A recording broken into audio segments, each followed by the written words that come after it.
how does someone improve the relationship with themselves?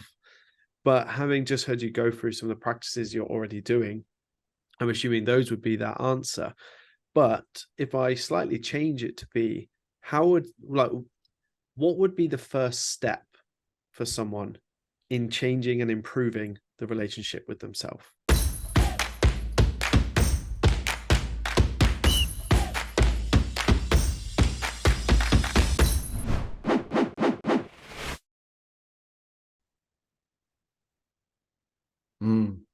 Yeah, lovely question. I think there's something to be said for, well, two things need to happen. Through the human experience of the limbic system, through this emotional self situation, there has to be something that is, I believe, for any real massive change to occur, there has to be something that is leverage enough for you to want to do some work, to want to create some different habits, to want to live in a different way. There has to be something, really strong enough for that. If you're just kind of cruising through life and it's all right, but it's pretty okay, then I don't know whether you're going to have the emotion, which is the motion behind action, the need, the desire to do things differently. For me, that leverage was that, losing my marriage, losing my career, losing my house, and being really unhappy with myself, and to be even more vulnerable with your audience. I know you've got a lot of males in your audience. I had got to the point of and I didn't even realize this was coming from a self-loathing or a thinking that I wasn't good enough. But I developed through my marriage sexual anxiety over the years that got worse and worse and worse, to the point where I couldn't even function. Yeah. I would have panic attacks.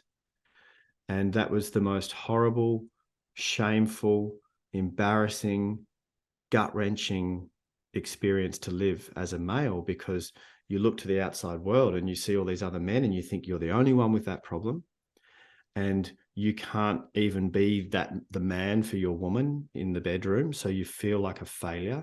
I felt completely emasculated, and I was so embarrassed, Samuel. I didn't tell anyone, and this went on for years, man. And I kept this secret torture to myself, and it was horrible. But there was a glimmer of hope. I couldn't completely give up on myself. I thought there must be a way to figure this out. So that was the lowest of the low for me. It's part of the reason our marriage ended, because we couldn't figure it out in that marriage.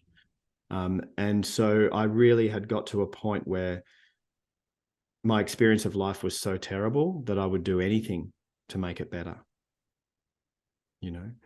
Luckily for me, suicide was never an option. I never properly contemplated it. I mean, sure, I thought about it, but I never actually thought I would ever do it. Yeah. I never thought about planning it or anything. And I know a lot of people do. So thankfully that wasn't an option for me. The only option was to try and make things better, and I just didn't know how. But so that was the emotional leverage for me. That's where I got to. The other part of the equation, I think, that's important is that from the neocortex point of view, from the rational point of view, I think we need to understand with reason the reality of the situation. So my irrational side had come up with the idea that I'm not good enough. I don't deserve happiness. I don't deserve success. I don't deserve to be a wonderful man in the bedroom. I don't deserve that stuff. That was my irrational thinking. So then with my rational thinking, I went, hang on a second, let's have a look at this. Let's put this out and let's come back to reality and see what's actually going on here. So Jem, are you good enough to be you? Right? Because that's who you should be, because you're not anyone else. Who should you be? Well, you should be yourself, apparently, because that's who you are. You're not that person. You shouldn't be more like him, and you shouldn't be more like him. You should actually just be you. And are you enough to be you? Well, let's ask reality. I don't know. If we took a snapshot in time right now and looked at it, apparently I am exactly who I'm supposed to be right now. Why? Because here I am. right? So then I went to work on this problem using rationality, reason, reality, and going, well, apparently I'm exactly who I'm supposed to be because here I am. And I can't argue with reality because reality will win 100% of the time, right?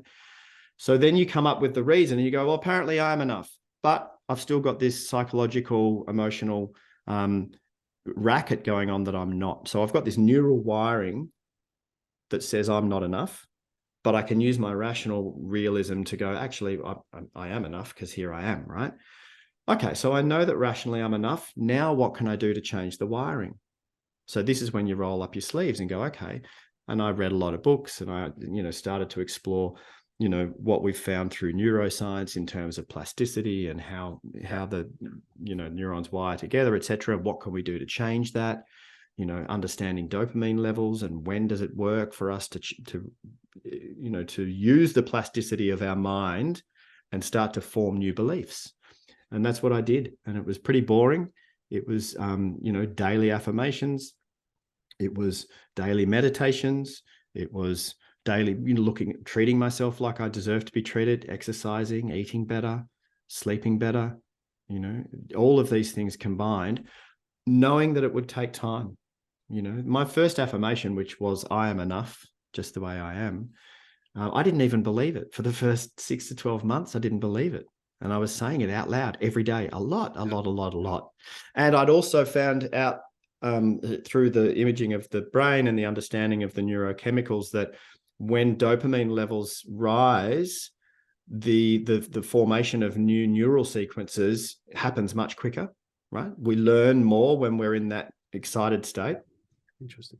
So when my dopamine levels were higher, so for example, I enjoy surfing.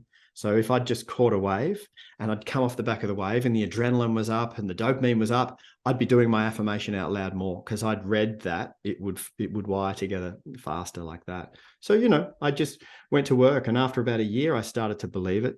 I started to believe my own hype. So I was consciously brainwashing myself. And now, all these years down the track, I look back and I go, I can't believe that I used to think I wasn't good enough. Like that doesn't even make sense to me now, because now I'm like, yeah, of course I'm enough. And when we change our internal world, our relationship with the outside world changes, right? You know this, you're a coach. And so my relationship with life changed and everything changed. Then now I do this wonderful work and I've got a wonderful woman and I've got blah, blah, blah, all the good stuff. So there's the story with that. My name is Samuel Main, and I truly hope that you've got value from today's video. If you have, please do hit like and subscribe down below, and I'll see you in the video tomorrow.